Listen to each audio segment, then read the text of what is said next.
Morning. I'm at Ljungbyheds Aero Club again. It's not good enough weather for glider flying, but it's good weather for engine-driven planes today. So I'm gonna take a ride with this dynamic a little later. I'm recently have been checked out on it. Has retractable landing gear and Rotax engine. It's pretty fast. But I think we should take a look at the Saab Safir, what has happened to the Saab Safir. Great progress. We have worked all the winter, and the old one was damaged from behind when another aircraft, actually this aircraft, hit it from behind. The parking brake was not set on this one. It's a kind of strange braking way of maneuvering the brakes, and the throttle was at very high power, and it was started and hit our old Safir from behind. So we got a solution with the insurance company and found another one, and here it is. And recently we got the wings mounted, and we have worked on this plane the whole winter, because this engine is from our old Saab Safir. You can see videos from it on my channel. But this has got a pretty new refurbished engine, a very good prop, and I certainly look forward to flying it again and recording videos, of course. It's in beautiful shape. This one is a little bit older than the previous one we had. It has got number 37, 5037, and it's in great shape. We'll take a closer look at it. It's an B version, which means that the fuel tank is behind the left pilot. This is how it looks. Fuel tank behind, a third passenger seat behind, co-pilot and pilot's seat. This is how it looks. It's pretty original in here, and we try to keep it very, very close to how it looked in 1953. Of course, there was instruments on the right panel here too, but now we have the radio here, but still very good. This has been a Saab Safir ignition switch and old leather covers on the stick, the landing gear, the trim, and flap handle. I think it's beautiful. 50037, built in 1953. I got so happy to see the wings being mounted today. We had it in the fuselage in the hangar next to here and working on it, but now it looks like a proper plane. And we have the Swedish Air Force markings. 5 is air base, is here in Ljungbyhed, where this was a trainer up until I think sometime in the late 60s or early 70s. I don't quite remember. And the number is 37 on the tail, just like a serial number, and also very small registration letters. It's in good shape. The fuselage is fine. You know, the previous one had a damage here, so it would have been almost impossible to repair, but this has a very good fuselage. It's a little bit, it's not really flush, the paint, but it's good enough for now.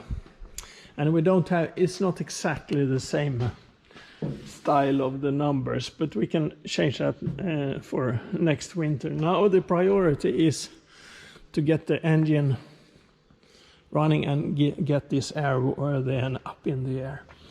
Also new markings on the wing, Swedish Air Force.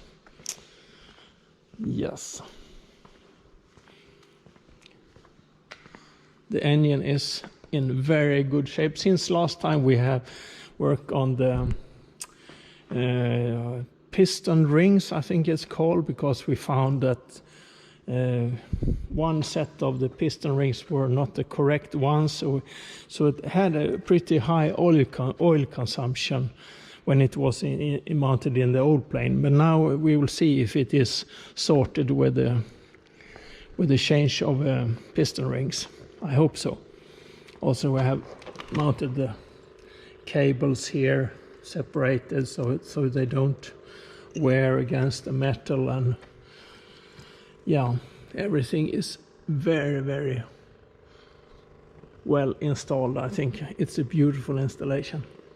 It's a Lycoming, as you can see, old 435, pretty high volume, much higher than Cherokee, and above all it's a 6-cylinder, which gives this a very different sound.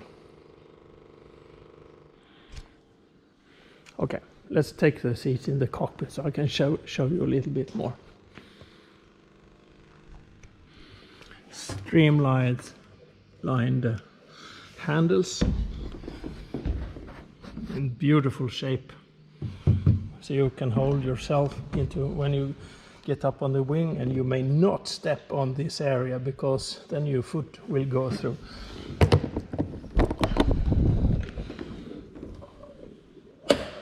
And you have to be really careful here, because this handle, you can use this handle when you get into the seat, but you cannot use this one because it's an emergency release for the whole canopy. And this is how it looks. Speed in kilometers per hour. It's a feet altimeter. It's a 1953 variometer, turn and bank, and compass. This one is new, of course. And the engine instruments are from 1953. I think it's a beautiful plane. And special with this one is the feel in the stick, because it is really delicious. It has instant response, it's super maneuverable and give you such a big feeling. You have throttle here, but you also have on your left, for your left hand here. The propeller is in the middle. Then you have to keep the stick with your right hand and use your left hand over here. Or if you change hands, you can do that too. This one is the landing gear is a little bit tricky because it's heavy to retract. You have to push it, turn first and then push it down. The flap handle is just perfect, and if you do like this and just let your hand come down here, you have the pitch trim. Let's check the electrical, and you see it is working, including radios and everything. And we were so happy when we turned on the electricity that we didn't have any problems, no circuit breakers, fuses got busted, and yeah, this one works too. Everything works. It's so great. I turn it off again.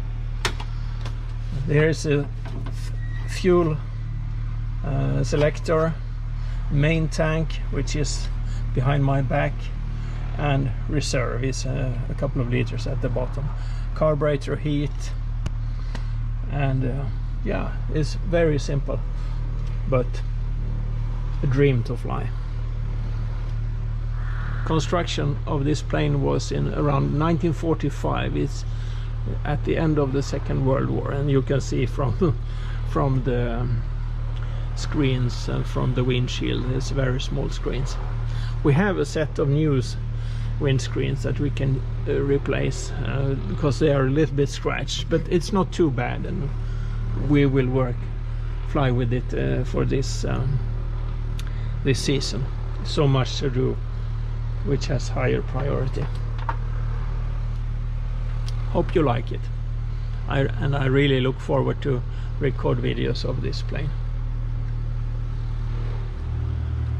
Since the Saab Safir is not ready for flying yet, we take a short flight with this one. It's a modern and very hot plane.